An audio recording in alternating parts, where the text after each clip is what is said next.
नमस्कार, मी काव्या पवार. गोमंतकमध्ये आपल्या सर्वांचं मनपूर्वक स्वागत. उद्यापासून म्हणजे सोमवारपासून गोव्यामध्ये 1ली ते 12वीचे ऑफलाईन पद्धतीचे वर्ग सुरू होत आहेत. म्हणजे खऱ्या अर्थानं मुलांची शाळा उद्यापासून सुरू होती आहे. गेल्या 2 वर्षांपासून कोरोनामुळे हे संपूर्ण जी पद्धती होती, शिक्षण पद्धती, अभ्यासक्रम होता, तो घरूनच सुरू होता. शिक्षक मात्र शाळेत होते, पण विद्यार्थी संपूर्णपणे घरून अभ्यास करत होते.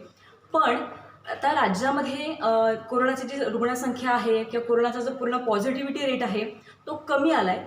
त्याच्यामुळे केंद्रीय आरोग्य सचिव राजेश भूषण यांनी प्रत्येक राज्याला एक परिपत्रक जाहीर केलं होतं की त्या राज्यामध्ये किती रुग्णसंख्या आहे, काय परिस्थिती आहे कोरोनाची, हे सगळं पाहून त्या प्रत्येक राज्यानं हा निर्णय घ्यायचा आहे की शाळा सुरू करायच्या की नाही.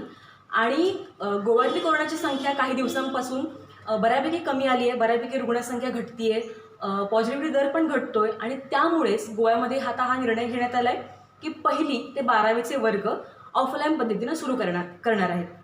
आता या संदर्भात बऱ्याच पालकांनी नाराजी व्यक्त केली आहे. म्हणजे 50% पालकवर्ग असे आहेत ज्यांनी ह्या निर्णयाला विरोध केला आहे आणि 50% पालकवर्ग असेही आहेत की त्यांनी या निर्णयाचं स्वागत केलं आहे.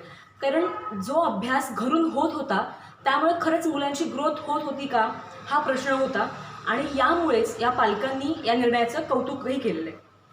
आता उद्यापासून हे वर्ग सुरू होत आहेत, उद्यापासून शाळा सुरू होती आहे आणि गोव्यातल्या ज्या शाळा आहेत त्यांनी असं ठरवलं आहे की आता जर उद्यापासून पूर्ण नियमांचं पालन करून शाळा व्यवस्थित सुरू झाली, पूर्ण ह्या गोष्टींचं ते ॲनालिसिस करणार आहेत आणि मग ऑनलाईन शिक्षण पद्धती पूर्णपणे बंद करणार आहेत.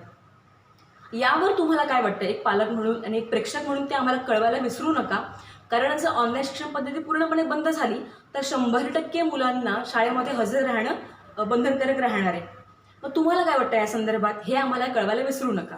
आणि त्यासाठी आमच्या संपूर्ण सोशल मीडिया प्लॅटफॉर्मवर यूट्यूब असेल, फेसबुक असेल, इंस्टाग्राम असेल, ट्विटर असेल, ह्या सगळ्या प्लॅटफॉर्मवर आम्ही नवनवीन व्हिडिओ घेऊन येत असतो, नवनवीन माहिती घेऊन येत असतो.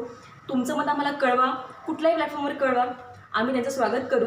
आणि नक्कीच उद्यापासून काय जे अपडेट्स असतील ते सुद्धा आम्ही तुमच्यापर्यंत पोहोचवत राहू. धन्यवाद.